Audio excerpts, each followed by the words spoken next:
السلام علیکم ناظرین، آج کا سچ کے ساتھ میں ہوں ندیم حسین۔ افغانستان کی صورتحال کے حوالے سے بہت سے دارالحکومتوں میں ابھی بھی ابہام پایا جاتا ہے۔ جرمنی جو ہے وہ افغانستان کی صورتحال کو خوفناک قرار دے رہا ہے۔ ظاہر ہے کہ اس حوالے سے جو زمینی حقائق ہیں اور جو تصاویر نکل کر سامنے آ رہی ہیں وہ ایک انسانی المیہ کا بھی اظہار کر رہی ہیں۔ امریکہ جس طریقے سے نکلا ہے اس نے بھی بہت سارے شکوک و شبہات اور تحفظات جو ہیں وہ اس کو جنم دیا ہے۔ یہ تاثر بھی ابھر کر سامنے آیا ہے کہ امریکہ کی اس طریقے سے روانگی اور طالبان کی اس رفتار کے ساتھ پیش قدمی جو ہے وہ کسی نئے اسکرپٹ کا پیش خیمہ تو نہیں ہے۔ زمین کے اوپر افغانستان میں موجود لوگ جو ہیں، ظاہر ہے ان 20 سالوں کے دوران بہت سے لوگ امریکہ اور نیٹو فورسز کے ساتھ بہت سی حیثیتوں میں فرائض کی انجام دہی کرتے رہے ہیں، اور ایئرپورٹس پر جو ہم کابل ایئرپورٹ پر مناظر دیکھ رہے ہیں وہ اس امر کی عکاسی کر رہے ہیں کہ اب ان کو اپنی زندگیوں کے بارے میں شدید خدشات لاحق ہیں، اور اب وہ کسی بھی قیمت کے اوپر افغانستان سے جو ہیں وہ نکلنا چاہتے ہیں۔ گو کہ طالبان نے عام معافی کا اعلان ضرور کیا ہے اور یہ بات کہی ہے کہ آپ اپنا کام کیجئے۔ آج جہاں بہت سی اس طرح کی تصاویر سامنے آئی ہیں وہاں کچھ اچھی خبریں جو ہیں وہ بھی آ رہی ہیں۔ وہاں پر خواتین اینکرز کے ساتھ چینلز نے کام شروع کر دیا ہے۔ ڈاکٹرز، لیڈی ڈاکٹرز اور پیرامیڈک سٹاف کی خواتین کو بھی یقین دلایا گیا ہے کہ آپ کام کریں، ہم آپ کی سہولت کاری کے لیے حاضر ہیں، اور اس طرح کی بہت سی پابندیاں جو ہیں وہ عائد کی گئی ہیں۔ یہ صورتحال جو ہے وہ یقیناً حوصلہ افزا تو ہے، لیکن کیا یہ جو ایک سوچ مغربی ممالک میں ابھر کر آ رہی ہے کہ افغانستان جو ہے اس کو ایک اور خانہ جنگی کی جانب دھکیلا جا رہا ہے، نئے گروپس جو ہیں وہ سفارہ ہو رہے ہیں، نئی صف بندیاں جو ہیں وہ ہو رہی ہیں، اور اس کے ساتھ ساتھ ایک خلا جو اس وقت موجود ہے اس کو بھی پر کیا جانا ہے، اور پھر رویے کا اظہار جو ہے وہ کس طریقے سے ہوتا ہے۔ دوسری جانب پاکستان کے اندر بھی تحفظات پائے جاتے ہیں، اور پاکستان کی جو سیاسی قیادت ہے، آج بلاول بھٹو زرداری نے بھی پریس کانفرنس کی اور کل ان کی سینٹرل ایگزیکٹو کمیٹی کا بھی اجلاس تھا، اور انہوں نے یہ بات کہی کہ ہمیں اپنے اندر کو محفوظ اور مضبوط بنانا ہے۔ دہشت گردی کے خلاف جو جنگ لڑی اور جیتی گئی اس کے اثرات کو زائل نہیں ہونے دینا ہے۔ ظاہر ہے خدشات جو ہیں وہ اپنی جگہ کے اوپر موجود ہیں، اور افغانستان کی صورتحال جو ہے چونکہ پاکستان اس سے براہ راست لنکڈ ہے، تو یہ معاملات جو ہیں یقیناً اس بات کے متقاضی ہیں کہ اس وقت ایک بڑے سنجیدہ رویے، حکمت، تدبر اور معاملہ فہمی جو ہے اس کے تحت آگے بڑھا جائے۔ امریکہ جو ہے وہ ظاہر ہے کہ سارا ملبہ جو ہے وہ گرا رہا ہے اشرف غنی اور ان کی افواج کے اوپر، لیکن رویہ جو ہے وہاں بھی ایک بڑا اچنبے کا باعث رہا ہے کہ جس طریقے سے یہ سارے معاملات جو ہیں وہ انفولڈ ہوئے ہیں۔ اب چیلنجز کیا ہیں، ہوگا کیا، اس پر کریں گے بات۔ آپ کو اپنے مہمانوں سے تعارف کرواتے ہیں۔ ہمارے ساتھ موجود ہیں ایاز وزیر صاحب، سابق سفارتکار رہے، افغان امور پر گہری نظر رکھتے ہیں۔ ہمارے ساتھ موجود ہیں ایئر مارشل ریٹائرڈ مسعود اختر صاحب، ممتاز تجزیہ نگار ہیں۔ ایاز وزیر صاحب، ایک سوال تو یہ میں چاہتا ہوں کہ ذرا آپ اس کا جواب دیں کہ امریکہ جو ہے وہ سرپٹ نکلا ہے، اور کیا اتنی بڑی طاقت جو ہے وہ بغیر کسی حکمت کے نکلی ہے، بغیر کسی منصوبہ بندی کے نکلی ہے، اور طالبان کی جو یہ پیش قدمی ہے بلا رکاوٹ اتنی تیزی کے ساتھ، یہ بھی بس اچانک ہی ہے؟ دیکھیں، آپ کی بات میں سمجھ رہا ہوں، جس طرح آپ اشارہ کر رہے ہیں بٹوین دا لائن والی بات، لیکن دیکھیں امریکہ 20 سالوں سے وہاں بیٹھا رہا، ہمیشہ سے کہتا رہا، بلکہ ٹل دا لاسٹ 2-3 دن کابل سے پہلے بائیڈن کا بھی بیان آیا کہ وہ بڑی ٹرین فوج ہے اور 90 دن لگیں گے، 3 مہینے اگر کابل نے گرنا بھی ہوا۔ تو وہ بیٹھے تھے، دیکھ رہے تھے، اندازہ کر رہے تھے، افغانستان کو بالکل یک تنہا نہیں چھوڑ رہے، وی آر ناٹ abandoning۔ تو وہ ساری باتیں کہاں گئی؟ ہاں، یہ ساری باتیں جہاں آپ اشارہ کریں اس طرف بھی ایک سوچ ہے، جو لوگ کہہ رہے ہیں کہ گویا یہ تو ایک قسم کی ملی بھگت تھی، امریکہ نے اس کو جگہ خالی کر کے یہ چل پڑے. لیکن اتنا آسان بھی نہیں ہے، کیونکہ امریکہ کے علاوہ افغان حکومت تو وہاں پہ تھی. امریکہ تو نہیں لڑ رہا تھا، افغان حکومت کیا کر رہا تھا، وہ کیوں نہیں لڑ رہے تھے؟ اشرف غنی تو آخر تک نہ کوئی ریکنسیلیشن کی طرف بڑھ رہا تھا، نہ کسی کی کوئی تجویز مان رہا تھا. کاش کہ وہ واقعی صحیح معنوں میں افغان لیڈر ہوتے، افغانستان کے لیے قربانی دے کے ریکنسیلیشن کے میدان میں اپنا استعفیٰ خود پیش کرتے کہ اگر میری وجہ سے افغانستان میں امن خطرے میں پڑتا ہے تو میں مستعفی ہوتا ہوں، آپ لوگ اس کا حل نکالیں. تو یہ دن نہ دیکھنے پڑتے. لیکن جیسے امریکہ دم دبا کے بھاگ گیا، اس سے زیادہ دم دبا کے اشرف غنی صاحب بھاگ گئے. اب وہ کہاں ہے خدا جانے، لیکن پروفیسر آدمی تا واپس چلا جائے گا، پڑھائے گا یا ورلڈ بینک میں نوکری شروع کر دے گا. نہیں، اس میں ایاز وزیر صاحب ایک سوال ہے. سوال یہ ہے کہ آپ یہ سمجھتے ہیں کہ افغانستان جو ہے وہ کسی انسانی المیہ سے محفوظ ہو گیا ہے، اور ایک ایسی حکومت کا قیام جس کے اندر سب لوگوں کی نمائندگی ہو، طالبان اس پہ اتفاق کریں گے؟ دیکھیے، میں تو اس کو بلیسنگ ان ڈسگائز سمجھوں گا کہ اشرف غنی چلے گئے، طالبان اس لحاظ سے آرام سے آ گئے کہ زیادہ خون خرابہ نہ ہوا، 90 کی طرح پھانسیاں نہیں لگی، لوگوں کے خلاف انتقامی کارروائیاں نہ کرنی پڑی.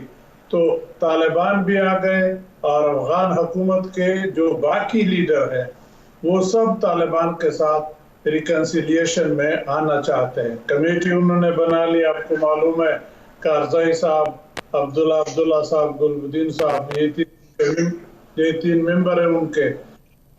تو کوئی راستہ وہ نکال لیں گے. Blessing in disguise in the sense کہ اب یہ دونوں کے لیے فیوچر ڈسپنسیشن پہ راضی ہونا آسان بھی ہے، اور بنے گا بھی اس لیے کہ طالبان کے پاس کوئی چارہ ہے ہی نہیں. They have to go for it، ورنہ پھر دنیا کی ریکگنیشن نہیں آئے گی.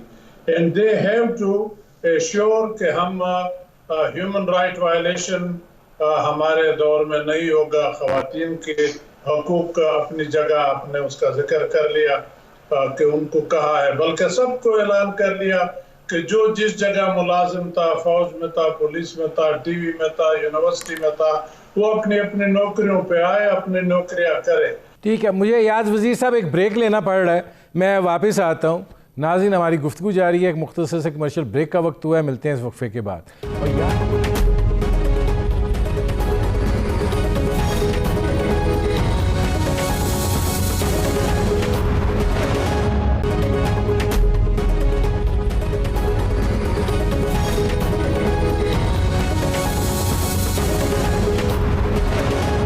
Welcome back.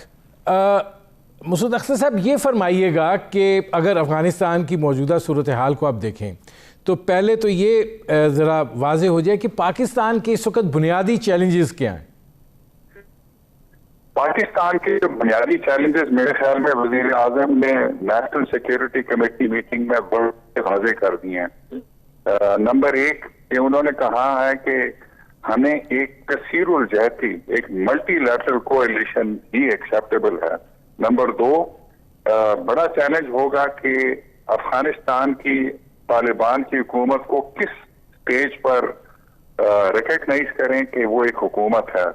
اور میرے خیال میں اس پر بھی شاید فیصلہ ہو گیا ہے کہ امریکہ اور جرمنی اور یورپ کا انتظار نہ کیا جائے، بلکہ جب روس، چین اور یہ والا خطہ ترکی اس کو ریکگنائز کر لے تو ہمیں بھی ریکگنائز کر لینا چاہیے. اس میں بہت جلدی بھی نہیں کرنی چاہیے، بہت دیر بھی نہیں کرنی چاہیے، تاکہ جو ہمیں ان کی انڈرسٹینڈنگ طالبان کی اویلیبل ہے اس وقت، اور شاید وہ بہت کافی ساری ہے کہ ہمارے ساتھ ان کے تعلقات اچھے ہیں، وائبس بہت اچھی نہیں ہیں.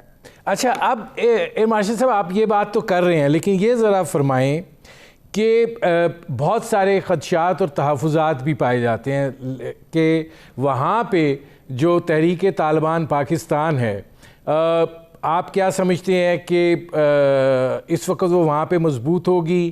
پاکستان کے اندر جو ان کی کنیکٹیویٹی ہے وہ کتنا موبیلائز ہوگی؟ کیسے دیکھتے ہیں اس صورتحال کو؟ انہوں نے جو ریسٹرینٹ شو کی ہے اسٹریٹجک آپریشنل اور ٹیکٹیکل لیول پہ، دیٹ از ریمارکیبل.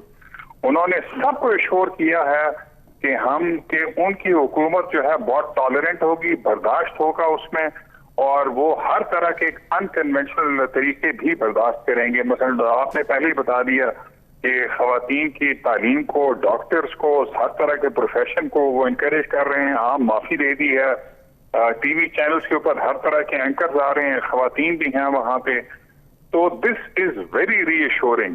لیکن جب گورننس کے اصلی ایشوز، مثلا قندوز کا آج میں پڑھ رہا تھا کہ جب وہاں پہ پبلک سروسز کام نہیں کرتی تو اس وقت پریشر بلڈ ہوتا ہے. جب پریشر بلڈ ہوتا ہے گورننس کا، تو پھر اگر آپ کو طریقے نہ ہوں اور عوام ایک طرح سے ایجیٹیٹ کریں، اور یہ عوام پچھلے طالبان کی حکومت سے یکسر مختلف ہیں، ایجوکیٹڈ ہیں، واٹس ایپ اور ہائی ٹیک سیوی ہیں، وہ ریزسٹ کر سکتے ہیں، پروٹیسٹ ہو سکتی ہیں.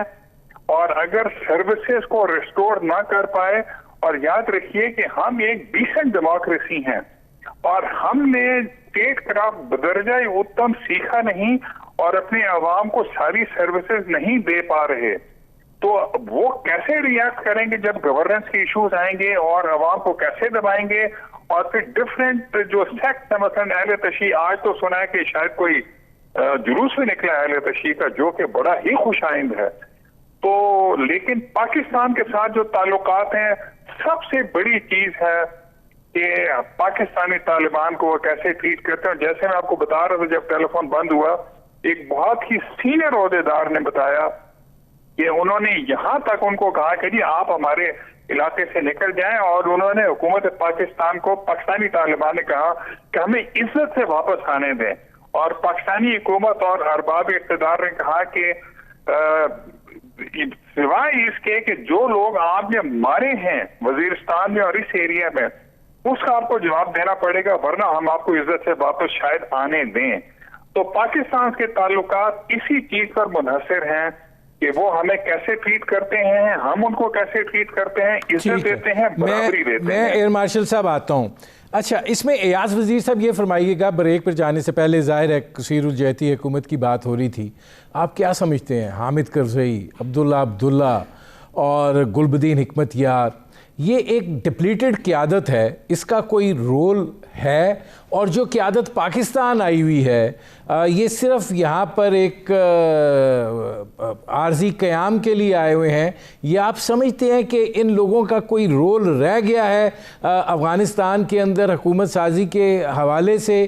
اور طالبان جو ہیں، جو اپنے آپ کو فاتح سمجھ رہے ہیں، اپنے آپ کو ایک بڑی قوت کے طور پر اس وقت خود کو سمجھ رہے ہیں، وہ ان کو ایڈجسٹ کریں گے؟ دیکھیے، پہلے تو یہ تین آدمیوں کے بارے میں بات کر لیتے ہیں جو کابل میں بیٹھے ہیں، گلبدین صاحب، کارزائی صاحب اور عبداللہ صاحب. یہ تینوں اپنے ان دیئر اون رائٹ سیاسی لیڈرز ہیں، ان کے عوام کے ساتھ روابط ہیں، ان کے لوگ اپنے اپنے حلقے میں عزت کرتے ہیں. تو ان کا اس لحاظ سے رول ہے، اور اس کمیٹی کو طالبان نے بھی ریجیکٹ نہیں کیا ہے، مانا ہے.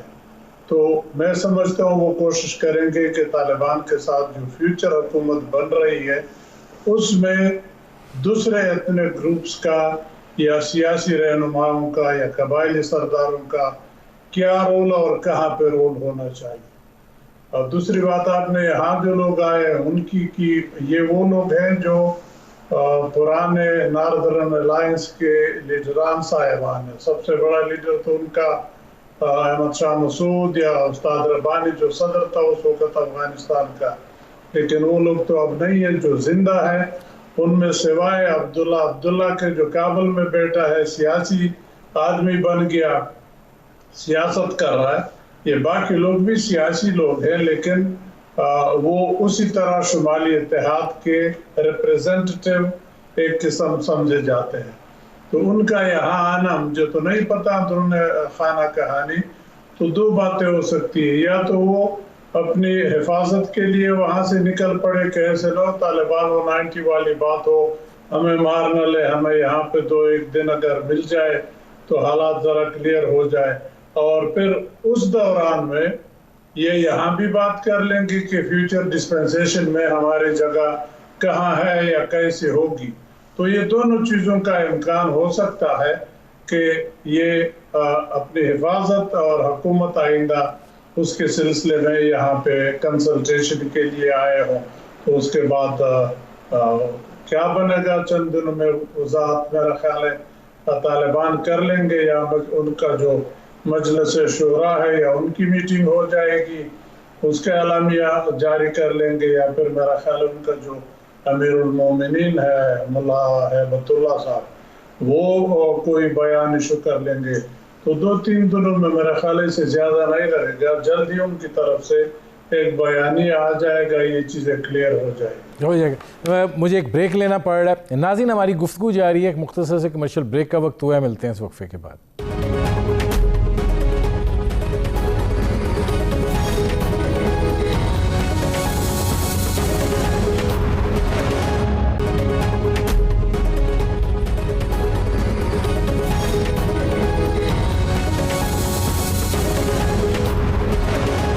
Welcome back.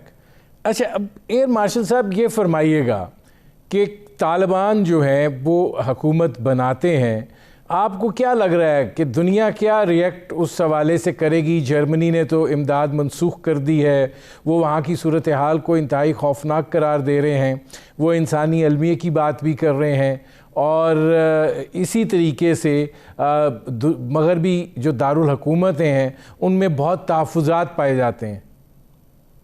بالکل صحیح کہا آپ نے۔ صبح میں یہ جو افغانستان میں سفیر رہے ریان کراکر، ان کو میں سن رہا تھا CNN پہ، انہوں نے تو یکسر مسترد کر دیا کہ یہ لوگ کوئی اچھا کام کر سکتے ہیں۔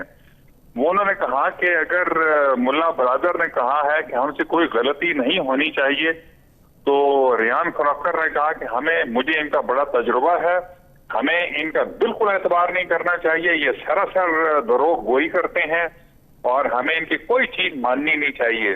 سو the Taliban will have to prove themselves. اب آئندہ آنے والے دنوں میں گورننس اچھی دیں، سب کو برابری دیں، اور اس کے بعد اس خطے میں اپنے آپ کو تسلیم کروا لیں۔ دیکھیے کہ چین، روس، پاکستان اور شاید ترکی اور ایران، انہوں نے اپنے سفارت خانے وہاں رکھے ہوئے ہیں، میننگ دیر میں کہ ان کو ایک سائزیبل سپورٹ ہے، اور اگر وہ اچھا کام کریں گے تو آنے والے دنوں میں یہ سپورٹ پھر گریجولی بڑھ سکتی ہے۔ حتیٰ کہ آج مجھے کوئی بتا رہے تھے، ایک پرانے سفارتکار سفیر جو ہیں ایاز وزیر صاحب کی طرح، کہ انہوں نے ہندوستان کو بھی بڑے صحیح وائبس دیے کہ جی آپ نے ہماری بڑی مدد کی ہے، $3 بلین انویسٹ کیے ہیں۔ تو شاید وہ اس خطے میں وائبس تو بہت صحیح دے رہے ہیں، مگر یورپ اس وقت وہ اس کو تسلیم کرنے پہ تیار نہیں ہے۔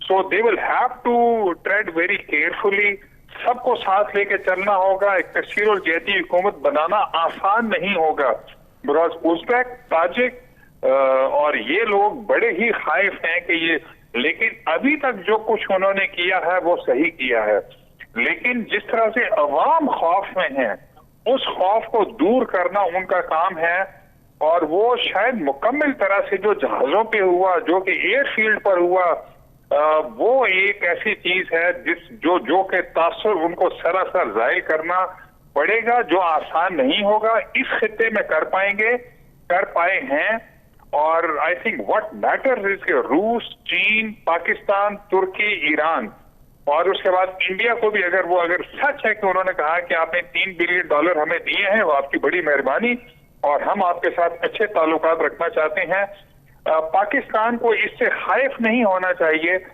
جب تک کہ وہ ہمارے طالبان کو ہمیں واپس کر دیتے ہیں، ان کو آپریٹ نہیں کرنے دیتے، اور ہماری جو انٹرسٹ ہے اس کا تحفظ کرتے ہیں۔ میں آتا ہوں مارشل صاحب۔